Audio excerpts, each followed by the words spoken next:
Hello everyone, welcome back to another episode of Topic Discussions. So today's topic is marriages in the year of 2025. We know and we understand that a lot of youngsters are reluctant to get married, and this episode is specifically for those youngsters or young adults who are confused about marriages, who are confused about getting married or finding the right partner, and the parents who are a little worried for their children and their future. So I hope this episode is helpful to all of you.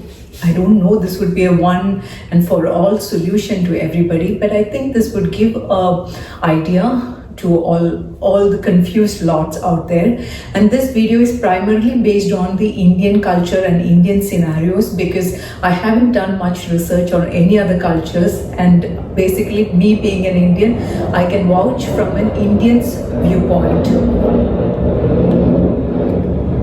So yes, so this is primarily from an Indian perspective, so consider that before you proceed to watch the video.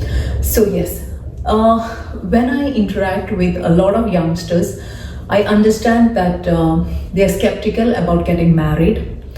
Primarily, either they are scared of marriages, or they have seen too many broken marriages around them that they do not want to end up in a disastrous relationship, or they are unable to find the right partner, or what could be another reason, they're just not interested in marriage, in the concept of marriage. But all of us are aware that marriages are essential for a healthy society or community to proceed. Like, to build a generation of healthy youth, healthy children, marriages form a foundation to that. So if too many people does not get married or does not produce younger ones, then so many economies and countries are suffering because of this specific point.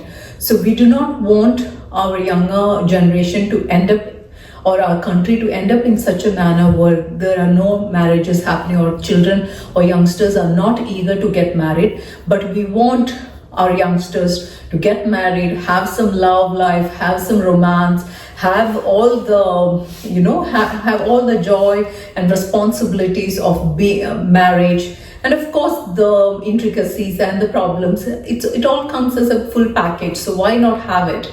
So let's not I think Japan is an example of a community or of a country where youngsters doesn't want to get married or doesn't want to go into the responsibility of marriage or marital status. So too many economies are in that category. So we do not want our generation or our younger generation to head in that direction where a lot of people are against the concept of marriage or are not ready to get married.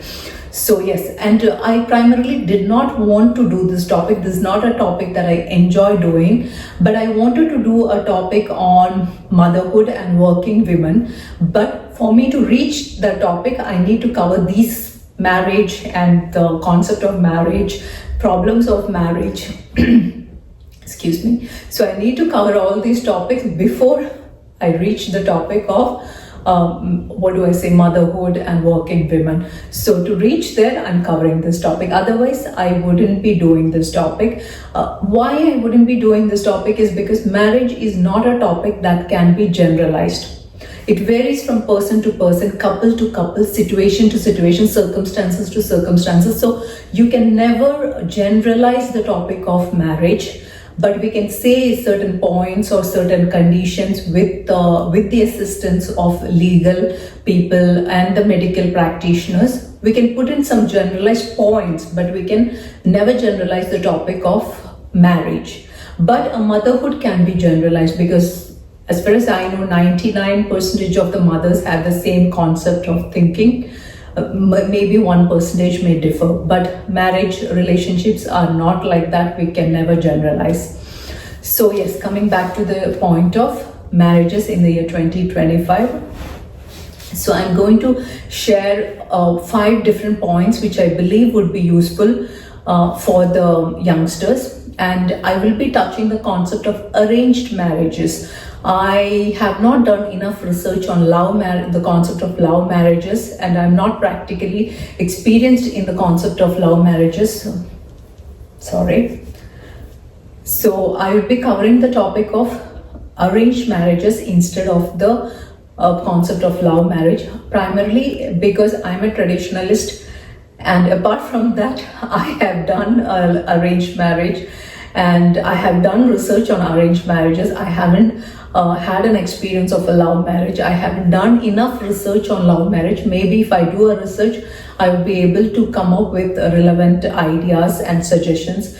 Without any idea or research, I do not want to put out this topic out there. So right now I'm going to cover the concept of arranged marriages. Okay, so in India primarily, I think 50-50, it's 50-50 right now. I don't know the exact statistics, but from whatever I could understand, it's 50-50. People still opt for arranged marriages rather than the concept of love marriage. So in arranged marriage, we know when a groom or bride is ready to get married, we have professionals who try to matchmakers, we call them matchmakers, who are professional. I'm sure there was a series in Netflix also on Indian matchmaking. So the concept of arranged marriages in Indian societies work pretty much in the same manner, where we have matchmakers who try to make arrangements between people like the adults or the families who are looking for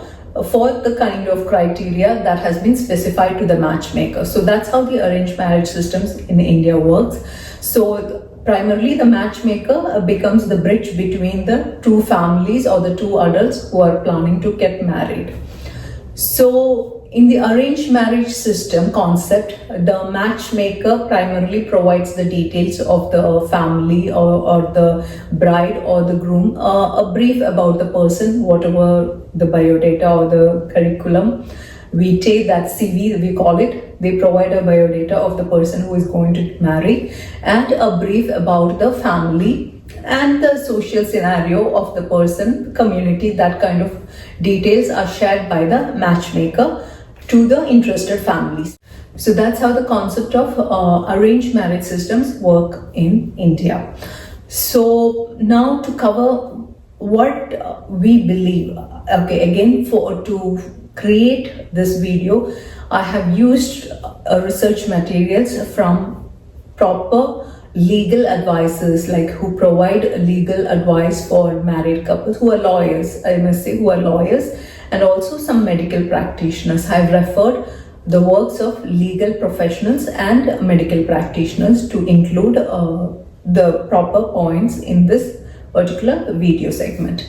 So what happens is that in the arranged marriage systems, you have the concept of understanding a person's family background and the situation that you are getting into. So right now, even the government is providing pre-marital counseling, post-marital counseling. That is post-marital counseling in the sense the marriages which has been divorced, and before they get into another marriage, a counseling is provided to the person, whoever has got divorced. Like, you know, they would be having problems which they have faced or which they are unable to get over after the divorce. So they are provided with post-marital counseling as well. So these are all points everyone should understand, okay?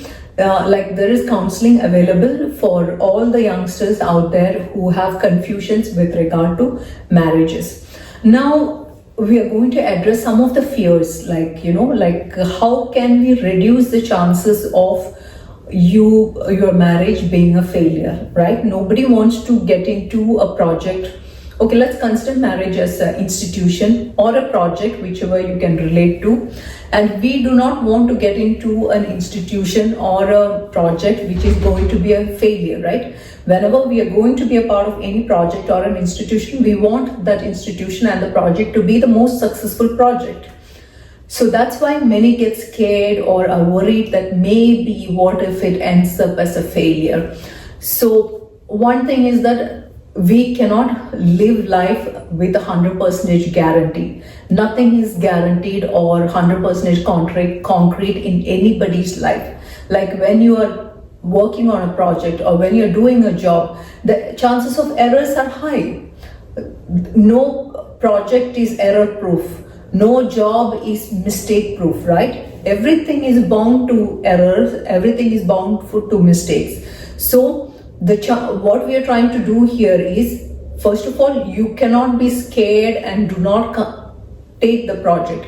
It's also nice to, what if you do not try and you're losing an opportunity, a lifetime of opportunity of being married and raising a family. So why lose an opportunity to be part of a fantastic system of a family just because you're scared of failure? Okay, so and it's like living on the edge. Why not live on the edge? Take the chance, plunge in, get into it. Okay, and we are trying to reduce the chances of errors. We are trying to reduce the chances of the marriage being a failure. So how do you contemplate failure, or how do you make sure that there are no failures in your marriage? Okay, so of course there is something called pre-marital counseling. This is applicable to arranged marriages, love marriages, all kinds of marriages. And if you're sure about marrying, please go ahead and do a pre-marital counseling.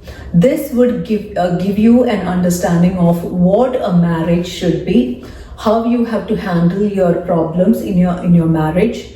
And marriage is considered to be, you have to consider it as a lifelong. You cannot take it, oh, I'll have this problem, then I'll do this. No, you will have to consider it as a project which is going to be you are going to make it 100% success. And you need a partner who can walk along that path. Okay, you need a partner who will be with you in the highs and lows, in the diseases and the problems. As I always mention, nobody's life is going to be smooth sailing. I haven't come across anybody's life is smooth without any roller coasters. So if you have, please do share it with me. I'll be happy to look into. But as far as I know, everybody's life, people face with challenges. People with face uncertainties every day, every week, every month. So you need a partner who will walk along with you in that path, who is understanding, who is able to share your whatever circumstances and feelings that you're having. So premarital counseling is a mandatory thing. So go for a premarital counseling. And before you plunge in or you decide on a partner, which are the factors that you need to consider? First and foremost is, of course, similar family and similar backgrounds, or similar spiritual, similar religious. Anyway, life you are going to be faced with, or we are going to be faced with a lot of problems. At least these kind of minimal things we can eradicate by looking into these kind of factors. Okay, as I mentioned, these are not my points. These are provided by the proper legal and medical consultants who provide consultation to married couples or a premarital counseling. Okay, these points are based on the advices given by the proper professionals.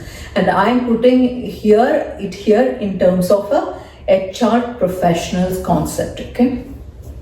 So yes. So what happens is that, so the first and foremost point, go for a premarital counseling. It will give you a clarity on marriage and how to handle your situations in a marriage. Second point would be, go for people with similar backgrounds, similar family backgrounds, similar religious views, similar spiritual views, So this will eradicate a lot of problems that you might face with regard to emotional challenges or any other challenges, it can eradicate a lot of complications. If the person is coming from a similar family background, like for example, if somebody is coming from a joint family background and they are getting into a nuclear family setup, then it may not be easy for them to adapt quickly to such a scenario, and vice versa. If a person is coming from a nuclear setup, to adjust to a large family setup, it might be difficult. They'll have to accommodate, adapt themselves to a larger extent. So these are kind of things where we are trying to eradicate contradictions or confusions. And so look for similar backgrounds and people coming from business situations or professional setup. There are people who are salaried people who it is easy for them to manage their finances compared to a person who is coming from a business background where the finances and money management, finances and money management of a business background people are completely different from a salaried background person. So these are all some situations where you can cover up, understand if you both are compatible in terms of the family background situation. This is the second point. Third point would be current financial situation and the financial ambitions of your partner or your spouse. Like, you need to be transparent about your current financial situation. I understand a lot of people try to hype the current situation just to get through the process of marriage. That will not reduce your problems, that are going to increase your problems. So please, and many say financial things are confidential, we cannot share it with anybody, we cannot share it with an outsider, but the person you're going to marry is going to be with you 24/7 throughout the rest of your life. So he or she is not going to be a stranger for you, he is or she going to be a part of your family. So it is essential that you give a financial transparency to the person whom you're going to marry, and your financial ambition.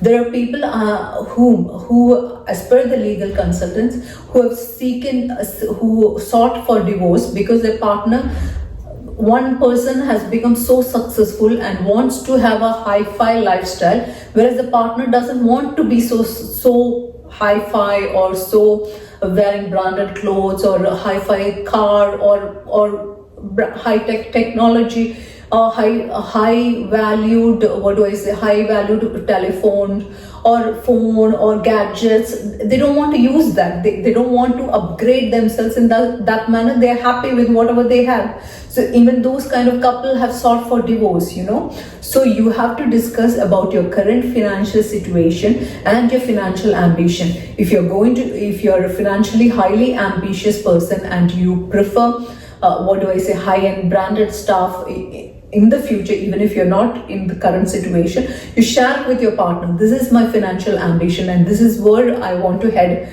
in my life. Share it, bring in a clarity, so that both of you are on the same page. Marriage, again, we are not looking at a short term, we are looking at a long-term commitment. So in those scenarios, share your current financial situation and your future financial ambitions.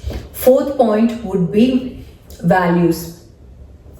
If do you values similar goals, hobbies, specifically your similar values and goals, not goals, I would say hobbies and interests. Values, hobbies and interests. Why values, hobbies and interests would be, if as per the legal consultants and the medical practitioners who provide consultants, see for the married couple, what they say is that, initially they say opposites attracts and all that, but in the long run, you need the couple to be compatible. It's nothing else that works. It's just the compatibility between two people that helps, right? So if you need the people to be compatible, you need the persons to share similar kind of values, similar kind of hobbies or similar kind of interests. Then it is much more easier for them to go for a long distance in their lives. Because what happens is many a time one partner is not interested in the other partner's interest, but they're ready to adjust. But how long they're going to adjust? After a point, they reach a breaking point and they explode, because they had been keeping up their frustration for a very, very long time within themselves, because they're not trying to share their values. They do not share their values or interests or hobbies. So does not match with the partner's values, hobbies or interests, and then they try to adjust, one person try to adjust or the other person not adjust, and they explode every now and then for every decision that they're going to make, or one person try to adjust and keep the frustration going on for a very long time and then explode finally. So to avoid these kind of circumstances or situations, or what do I say, these kind of battles between the couple, it's always best if you can find out if your partner or would-be is shares your similar kind of values, hobbies and interests, and it's nice. You need a partner to enjoy your life. When you're looking for marriage, you're looking for a person who's going to be your better half, or your best person, your best friend, everything, your partner in everything. So if the person shares your interests, it's easy to get along and move along for a very long journey in your life. So this is the fourth point. And fifth point would be, this is again very crucial, health. Okay, health. Along with health, we must cover the sexual orientation and of course the related topic as well. So health, you need to make sure that you are transparent. Same like finances. The first and foremost reason of divorces is considered to be finances, and second reason would be whatever. You can put the priority, I'm not going to mention here. Okay, so fifth one, the health. Health, you have to be transparent with your would-be, whoever you are going to get married, that whatever, so if you have gone through any surgeries, if you have happened to have any complications with regard to your health, please discuss it with your person, whomever you're going to marry. Please be transparent with regard to that. Again, under health, the things like addiction comes into picture. If you have any addictions, please be transparent. Please be open about it. Let the person decide if they want to get married to a person after maybe you are treated addiction, whatever, whatever is the addiction. Please be transparent with your partner, with the person whom you're going to marry. So, and if you had any surgeries, whatever, even the minute, maybe a laser surgery for your eyes, or you using a specs instead of a lens, and you use lens during the day, please be transparent with your partner so they know that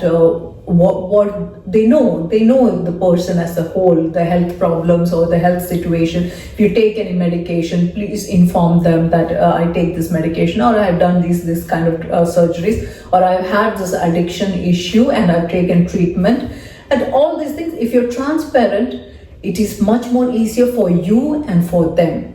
And sexual orientation, many people are not aware of their sexual orientation for the older generation, but nowadays I don't think children are much more smarter and they understand. Okay, but in older generation, even this was a case for divorces. People are not sure about their sexual orientation, they get married, then the lack of sex for a prolonged time period, that causes frustration and problems in the marriages, eventually ending up in divorces. So this is another very important topic, health. Okay, please discuss your health, whatever concerns you have, and be transparent with your person, whoever you're going to get married, so you have a healthy, meaningful, successful, long marriage, which is very successful for both the partners, So I'll just summarize the 5 points that we discussed. And what the consultants say is that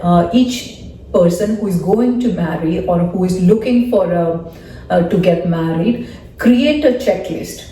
Create a checklist of considering these 5 points, or whatever points that you make your own research.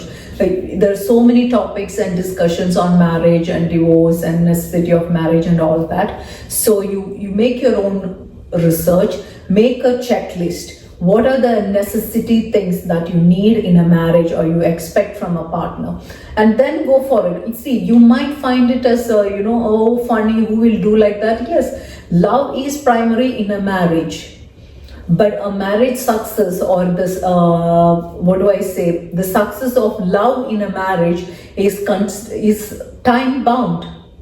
how much time the people have spent in a marriage is reflective of the love they have shared. So if you need to have I don't know, okay, how many people are ready to stay in an unhappy marriage nowadays? I don't think anybody is ready to stay in an unhappy. Any smart person wouldn't stay in an unhappy marriage. So if you actually love the person and if you're happy in a marriage, you stay. And so whatever love you share with the person or the happiness you share with the person is the meaning of the length of your marriage. And please, if you're not unhappy and if you're not in love with the person, please don't get married and spoil your life and their life, and don't stay in an unhappy marriage, please. I'm sure most of us are educated and we know at least the basics. Okay, this is the basics. You stay only in a happy marriage and where you love the person. So again, this I'll be covering up in another video, because that is also essential before I go to the topic of the motherhood. Yeah, make a checklist for yourself and share it with the person whom you're going to get married, and let them know these are the things that you are looking for and what is the compatibility with that person, So marriage, this is not how it used to happen, but yes, we are taking some details from the older generation, some methods of we are taking from the older generation, and we are introducing new concepts to the project of marriage. Okay, just the project, it's not a project, it's a lifelong serious affair. So yeah, what are the old concepts? Like understanding the family background, the social situation, the financial situation. Like in olden days, everybody used to inquire, like, what is the social situation of the person? What is the financial situation of the person? What is the general social characteristics of the person? People used to inquire, like they make phone calls and understand, okay, what is the situation with this person? What is the situation with this family? They try to inquire and understand. So this is the concept that we are taking from the older generation. And the new concepts that we are going to put into the new generation are the concept of a checklist, where you prepare the checklist of whatever the necessary things, the financial goals, the financial situation, the ambition, the health situation, the orientation, the goals, the values, all these things. Okay, so I'll just summarize which are the 5 points that you need to consider to prepare this checklist. First one, definitely go for a premarital counseling. Second one, financial situation. No, the second one was the family backgrounds, similar family backgrounds, business, whatever. Okay, similar professional or family backgrounds. Third point would be financial transparency. Fourth point would be value systems, the kind of value systems both of you share. Fifth point would be health transparency. Okay, so these are the 5 points. I believe that every one of you who are either scared of marriage or do not believe in marriage or whatever, let's also live on the edge. Take that plunge, take that decision and move on. And wishing all of you a happy married life, happy married and successful life, career, and a life full of happiness, children, love, romance, everything, lust, everything. So I hope all of you enjoyed the time here, and as always, please leave in your suggestions, comments, ideas, everything for me to review. Thank you everybody, and bye-bye.